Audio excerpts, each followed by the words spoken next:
Sri Lanka halts debt repayment pending IMF bailout plan. Sri Lanka's government says it is suspending its repayment of foreign debt, including bonds and government-to-government borrowing.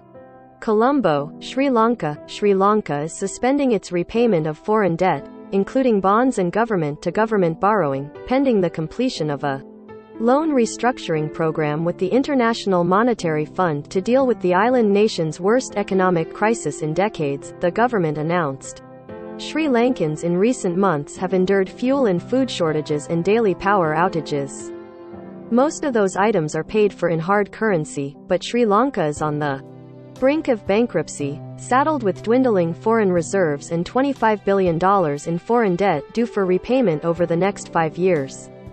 Nearly $7 billion is due this year. Sri Lanka has had an unblemished record of external debt service since independence in 1948, the Ministry of Finance said in a statement.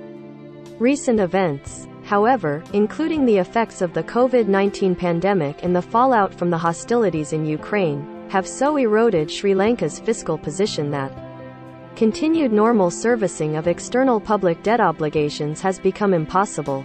The ministry said the IMF has assessed Sri Lanka's foreign debt as unsustainable, and that staying current on foreign debt payments is no longer realistic. In addition to seeking help from the IMF, the government has turned to India and China for help in dealing with shortages. The government intends to pursue its discussions with the IMF as expeditiously as possible with a view to formulating and presenting to the country's creditors a comprehensive plan for restoring Sri Lanka's external public debt to a fully sustainable position, the ministry said. Central Bank Governor Nandalal Weerasinghe told reporters that the announcement on suspending foreign debt payments was urgent because Sri Lanka is due to repay nearly $200 million next week, and if the country can't raise that money, it would face a hard default, leading to worse repercussions.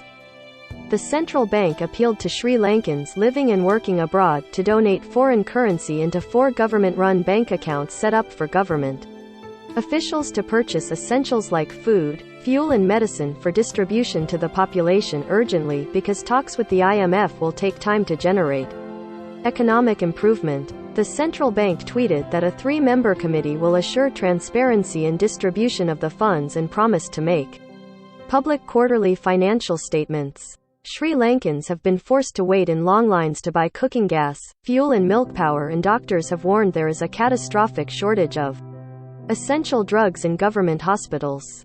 Protesters camped out around the president's office for a 4th straight day demanded the resignation of President Gotabaya Rajapaksa, holding him responsible for the economic crisis. Supporters of the protesters, who are also calling on the ruling Rajapaksa family to quit, supplied drinking water and food to the demonstrators. Muslim protesters broke their Ramadan fasting at the site to share food with people around them. Much of the anger expressed in weeks of protests has been directed at the Rajapaksa family, which has held power for most of the past 2 decades. Critics accused the family of borrowing heavily to finance projects that have earned no money, such as a port facility built with Chinese loans. Prime Minister Mahinda Rajapaksa, a former president who is the current president's older brother, sought in a speech Monday night to reassure people that the government is working to resolving the country's financial problems. We are embarking on an enormous program to overcome the crisis we face today. Every second spent by the president and this government is used up, exhausting. Avanwasto rebuild our country, he said. Rajapaksa refused to yield power, saying the governing coalition will continue to rule Sri Lanka because opposition parties rejected its call for a unity. The crisis and protests prompted many cabinet members to resign.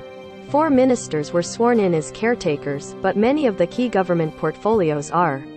Parliament has failed to reach a consensus on how to deal with the crisis after nearly 40 governing coalition lawmakers said they would no longer vote according to coalition instructions, significantly weakening the government.